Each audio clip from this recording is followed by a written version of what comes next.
Yo, what is up, gamers? Slifer Red Duelist back. I know, we took another hiatus. I'm alive. Kind of, you know. Been home all the fucking time. It's awful.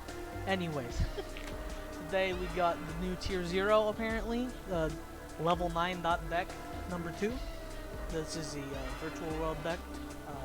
Picked pretty much all of it up at the sneak preview. There's a couple things I had to buy extra, like a little homeboy here, but you know, that's how we do here. We don't have the foresight to just get these things ahead of time, so we gotta buy them later at exorbitant prices. Except for her, I was smart. I got her cheap.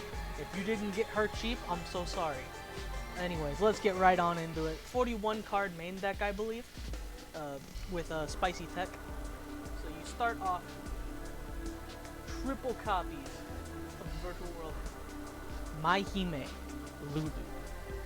So all of the Virtual World main deck monsters, except for one that we have right now, share the same effect. We target a Virtual World card, and then send one of a different type, monster, spell, trap, yada yada yada, and then do something else. A special summon them and then do something else. So Lulu lets you add whatever the third type is. So if you target a monster and send a spell, you get to add a trap. Target a spell, send a trap, get to add a monster. She's the big searcher. Well deserved of the Soldier Rare slot, honestly. Very good card. Very deserving of her price, but you know, we gotta see where the non-meta goes, you know. No real tournaments besides remote pool stuff, but you play 3 of her. Yeah, always. Speaking of the Virtual World card that doesn't share that effect, we have Virtual World Hime Nyan. So if she's in the graveyard when you normally special summon a level 3 monster, you can special summon her as a tuner, but then she gets banished when she leaves the field. And her other effect is that if she is banished, you get to target any banished card and return it to the deck. So remember, any banished card, that's pretty good. People will try to shark you. They do it on me. It's dumb. Very good card. She's the... If you were to cut down any of the main deck monsters, in my opinion, she would probably be the one you would cut down, but I wouldn't cut her to less than 2. The banishing recursion effect is just so unnecessarily good in this deck, and as the grind game gets on, because you will fucking grind game, you're going to need to get those cards back. The last level 3 we got is Virtual World ZG. GG. So once again, target, send something, and then during the end phase, you get to add a Virtual World monster from your graveyard to your hand, except GG. So I always like to grab Lao Lao, who we'll go over in just a second here. I like to grab Lao Lao. Sometimes you grab Lulu for if you want to surge next turn. But those are probably the 2 best targets that you can get. Maybe a Kieran if you're a spicy little boy. Speaking of Kieran, here is Kieran. Kieran lets you send whatever the third type is. So if you target a monster and send a spell, then you get to send a trap. The non-tuners in the deck, besides at the moment Nyan are all earthworms, all the tuners are psychic wings. That's another differentiating factor. Kieran is probably one of the best monsters in the deck. It just allows you to set up all your combos, all your searches and plays. It makes Chi live. Kieran just super good, super necessary. And then the last Virtual World monster we got 3 copies of the Virtual World Roshi Lao Lao. So once again, level 6. Target something, send something, and then you special summon a monster from your graveyard, except a card with the same name. So you can't like target a spell, send a Lily, and then special summon a Lily. You have to special summon a different monster. But if you target a monster, send a spell, you get to bring back any of the monsters in your graveyard because you didn't send a monster. The Monster Reborn of the deck, he's super necessary, super good. Like I said on the part with Gigi, he's probably my favorite one to get back to hand, just to allow you to keep playing on that next turn. To round out the monster count, we got triple Ass Blastum, and I'm playing double DD Crow. I still don't really know how I feel about it. It's definitely really good against some matchups. Salamangreat, which runs around a lot at my non-local. Salamangreat is kind of ridiculous. But DD Crow lets you get rid of any problematic cards. When playing against Infernoble and I got fucking hand-ripped for 2, I had 2 DD Crows and I was like, might as well fucking use them at this point. It's not gonna help. If I was gonna cut any cards from the main deck at this point, it would probably be the DD Crows. I would probably put in another hand trap in its place. I'll show my side deck after as well that I've been using. I like most of it. I have a couple of problems. Spells, I play Triple Pot of Desires. Desires is a non-issue in this deck. You really want to turbo into your cards as fast as possible, and with cards like Nyan Nyan, you're able to put those cards back in your deck. Shen Shen cannot, Nyan Nyan can. As far as I know, unless I'm fucking stupid.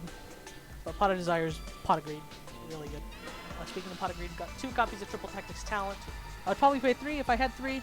Not spending $100 on a third. I got these at Sneak. I'm happy. You know, I got them. I'm gonna use them. Very, very good card. 1 Upstart Goblin. This is my 41st card. So I could take this out and not miss anything. It wouldn't matter. I sided out mostly in the other games. I just like that extra little draw power. I know having extra draw power in a non-40 card deck doesn't really matter. But hey. Here we go. Virtual World City Kowloon. You play 3 copies of this. You have to. So you place any Virtual World Gate card from your deck to your field, and then you would apply an effect based on how many you have. 2+. All Virtual World monsters you control gain 200 attack this turn. Perfect. Broken. 3+. You send the top 3 cards of your deck to the graveyard. 4. You special summon up to 4 Virtual World monsters from your extra deck with different needs. So because of that third effect, if you have 3 gates, your opponent can't Ash this on activation. It's really fucking dumb, and I hate that. Because you are activating a card that includes an effect that would send cards from deck to grave. It's really, really bad, and I hate that that's on there. Thankfully, a lot of people don't really know that you can Ash this. And if they do Ash this, it can hurt a lot, because you want to get the trap out with this, and the trap helps you set up so many plays that it really hurts if you don't have that on field turn 1. The rest of the spells, play 1 copy of E-Telly. You're playing a lot of level 3 Psychics. It's kind of necessary. I play 2 Forbidden Droplet in the main. I side 1 of them. If anything, I could bump this up to 3 in the main. It helps a lot in breaking boards and breaking dumb situations like 5300 attack access code talker. Ha ha ha. And then you just beat over it with Final Sugmanus. Pretty good card. The last spells we play are 3 copies of Virtual World Gate Qinglong. So it's on field. It has 2 effects: 1 grave, 1 on field. The on field effect is you can banish a Virtual World card from your graveyard, then target a face-up monster on the field and negate its effects until the end of the turn, even if this card leaves the field. So if this if this gets removed from the field after that effect resolves, that effect is still negated. And its effect in grave is you can banish it, then add a Virtual World monster, then discard 1 card. So very, very, very good effect. A second searcher lets you set up grave stuff. So if you have what's-her-face or Shiat, if you have this hoe in hand, I always love the discarder off of it. If you have her, you have the trap, you have another one of this. Just set up your grave stuff, set up your plays for the next turn. You have to max out our Qinglong. OTS Super. Next OTS. Okay, can we get it? Konami? Konami, guarantee me that we'll get Qinglong. We will get Qinglong Super. Alright, onto the trap. To play 6 traps. I play 3 copies of Virtual World Gate Chuche. Like I said, this is the one that I love to place off of Kowloon. It's probably the most probable option that you're going to do. So, it is a continuous trap. You can target a face-up card on the field, and then shuffle 2 of your banished Virtual World cards with different names into your deck, and if you do, you destroy that card. And while it's engraved, you can banish it, and then target a Virtual World monster and either increase or decrease its level by 3. So, it's very, very, very good. This card can help. It helps break board, helps get your stuff back, helps create boards. It's such a necessary card. It's gonna suck in the next set when the new trap comes out, and I honestly think the new trap is better because it's a Monster Reborn as well. The on-field effect of Chuche is just so much better than the new trap, or even the grave effect of this. That extra pop. The deck doesn't really have a lot of like destruction power in the main. It has a lot of stuff that helps you get to the destruction power. So having an in-engine way to just help break a board is really, really nice. And then the last 3 cards of the main deck. Infinite Impoimminence. Effect Veiler. Trap Inversion. Very good card. Alright, like I said, 41 card main deck. Super, super good. Here's my extra deck. The extra deck you can play around with a lot. There's like probable cards that you, not probable, optimal cards that you want to put in there that should be in pretty much every build. Like, of course, Shen, Dragon Mech, these guys. But there's other stuff like Yugioh Math Mech Final Sigma. People, every time I summon this card, people have to read it. And they're like, what the fuck? That card's good. Yes, it is. So while it's in the extra monster zone, it is unaffected by card effects except Math Mech cards. Alright, I'm still with you? I'm still with you? Alright, alright. Also, while it's in the extra monster zone, if it battles an opponent's monster, it does double battle damage. That's pretty fucking good. And then if it dies, it floats into a Math Mech card. But that's not gonna matter. You don't play any other Math Mech cards. It is a generic level 12 synchro, 3000 in 0, but that unaffected by other card effects and double battle damage. I don't see any reason not to play this. It definitely helps so much.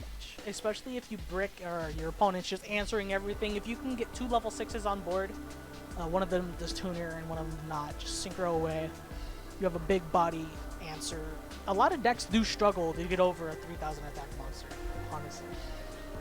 Alright, next synchro we play is a Virtual World QB Shen, level 9 synchro. It is Macrocosmos on legs. Any card sent from the field to the graveyard is banished instead. If a monster attacks, one of your monsters attacks, you get to target a banished monster and return it to the graveyard, either players. And then if it's in the graveyard, except the turn it was sent to the graveyard, you can banish 2 monsters from your graveyard with different types and attributes, and then special summon them. Because if you summon it normally, do normal synchro summon, every time it comes back, you can keep doing it over and over and over again.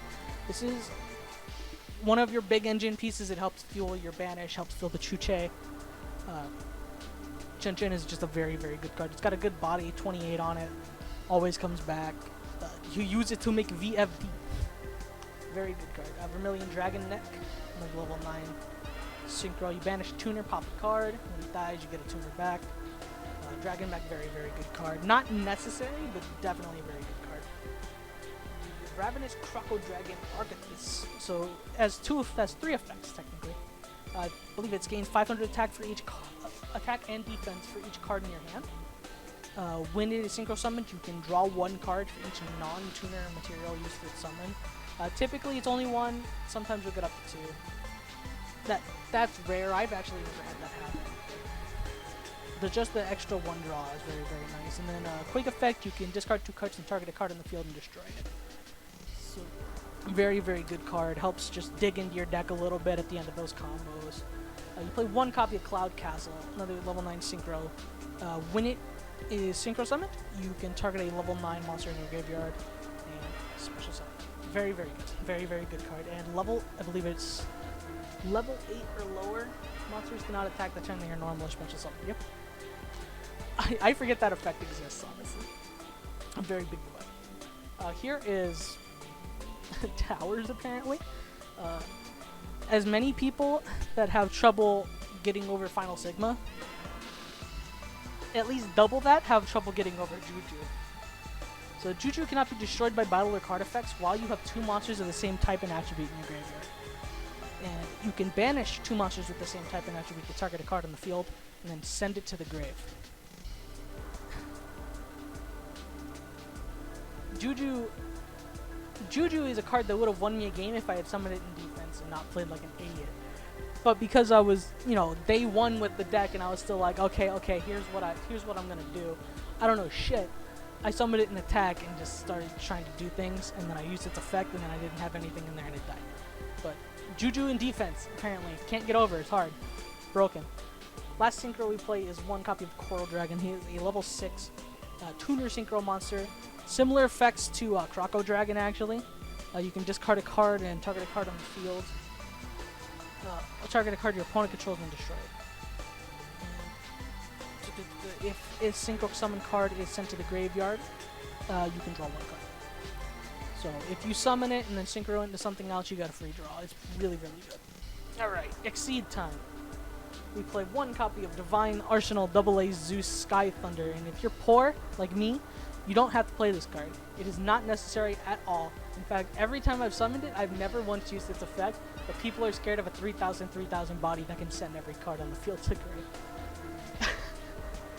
So you summon him in the main phase 2 of a turn where an Exceed monster has battled. So you make Exceed monsters like no fucking problem, and you just gotta battle with one of them. If it's still there, bam, bam. It actually doesn't matter if it's yours or your opponent, it's just an Exceed monster. So if you battle into an opponent's Exceed monster, you can still Exceed summon this on top of one of your own. You don't have, it doesn't have to be yours. But yeah, detach 2 materials, not once per turn, not once per chain. Send all other cards on the field to the graveyard. Really, really good. And if another card of yours is destroyed, I believe just by your opponent's stuff, you get to attach a card from your hand deck or field, or hand deck or extra deck, I believe, to it as an Exceed material. It's really, really good. We play 2 copies of No Fun Allowed, True King of All Calamities. Detach a material, call an attribute. All monsters on the field become that attribute, and your opponent can't activate card effect, monster effects of monsters with that attribute. A lot of people, when I play this, don't realize that it negates effects on field after they've summoned. They think it's like only the cards that are currently on the field, and if it was, this card would be bad. No one would ever play it. No one would ever complain about it. But it does negate card effects in hand, so if you call it correctly, like if your opponent's playing, let's just say some kind of Dogmatica variant and you call Light, none of their Dogmatica effects in the hand can activate. None of them on field can activate. It's a really good card. I could definitely see it going because people complain about it a lot. It's not hard to beat. Literally just impermanent. Not chain any hand trap. Get rid of it. That's why you play 2. I was playing 1, but then I was like, I make the 1, it dies, and then I have nothing else. Last rank 9 I play is a Phantom Fortress Interblathmir. So you detach a material and then activate one of the following effects. You banish a card your opponent controls, banish a random card from your opponent's hand, banish 1 card from your opponent's graveyard, and banish the top card of your opponent's deck. Face up, enter Blackmere. In the the hand loop variant, it's used to get rid of, I believe, the 4th or 5th card. In this, this is my out to Dragoon. I always bait the negation because it's not hard to get 2 level 9s on board, even with like negated shit. Just bring them out. Doesn't target, so you just banish straight up just banish a card. Enter Blackmere, you can't really do without. Onto the rank 6s, I play 1 Utopia Beyond. It has an effect when you can detach and like attach a Utopia or some dumb shit. That doesn't matter. His effect when he's Exceed summoned is you can make all monsters your opponent controls their attack 0. Very, very, very good card. Him, and final Sugma is 9,000 damage. It's an OTK if you can manage to get this on board in 1 turn. Very, very, very good card. 1 copy of Virtual World Phoenix Fan. So it's 2+. If you have a full board of level 6s, you can make this on 5 level 6s and be an asshole, I guess. Technically 6 level 6s because of extra monsters. But I digress. Once per turn, detach 2 Exceed materials from this card, then target a face-up card your opponent controls, and 1 card in either graveyard, and you banish them. If this Exceed summon card is destroyed by battle with an opponent's attacking monster, or by an opponent's card effect, while in its bonus monster zone. Like, I don't know why that's a thing. I guess if it's destroying an extra deck or some I don't know, some weird thing. Or if it's stolen. It's a really weird clause to put on there, but if it's done like that, you special summon 2 Virtual World monsters with the same type and attribute, as each other's deck. So it gets out any of your tuners, any of your worms, fan. The second effect doesn't come up that much. When it came up for me, I could not resolve it in deck. It was really bad, and I hated my life. But the first effect, very good for clearing boards. This is another iffy card. I played Gauntlet Launcher. It's 2 level 6s. Detach an excuse material from this card, then target one monster your opponent controls and destroy it. Not once per turn. So you can detach 2 materials to just machine gun some cards. It has decent body, 24, 28. There's better cards you can play. I honestly am thinking about going back. I played the Jinzo Exceed as well, and that card is very good. I'm thinking about going back to playing that over Gauntlet Launcher, but it's basically a free slot. You can play what you want. And then the last card I play is one number 75 Bamboozling Gossip Shadow, 2+ level 3s. Detach 2 materials, make any monster effect. Both players draw 1 card. Basically, the out to Nibiru. I'm scared of that card. Nibiru is a madman. Alright. That's the main and extra. I said I would go over my side deck real quick. I'm just going to do it real quick because this video is already 21 minutes long. I played 2 Nibiru in the side, 2 Phantasme, 2 Lancia. I played triple Denko. I'm very scared of back row, so I played triple Denko. It saved my ass until I got Nibiru'd, but I still won the game, so it's fine. And then I played 2 Ghost Mourner. If I was going to bump anything in my side up to main, it would definitely be this. This card has won me a good number of games when I use it. It's very good. Effect Veiler with the extra burn damage on top. It's very nice. I play the 1 extra copy of Forbidden Droplet to round it up to 3. And then the last 3 cards of my side are 3 Ice Dragon Prison. Very good card. If you didn't get this when it was cheap, I'm so sorry. Alright, ladies and gentlemen. We're done. I'm done rambling. You want your combo? Here's your combo. Look at this. Look at this. There's your combo. It's a 2-card combo. Very good cards. So this is like the main combo, honestly, for me. Opening Kowloon and pretty much any one of these, but definitely Lily helps a lot because you get to set up your spell engraved for the instant search. You get to set up a monster for Lao Lao. Just very good stuff. So I'm gonna round it off here. Thank you, everyone, for watching. I know it's tiring to watch basically the same deck profile over and over again because this deck is very cookie cutter. So I thank you for taking the time to look over mine. Like, subscribe, Slifer Red Duelist, forever. We will be seeing you, and peace.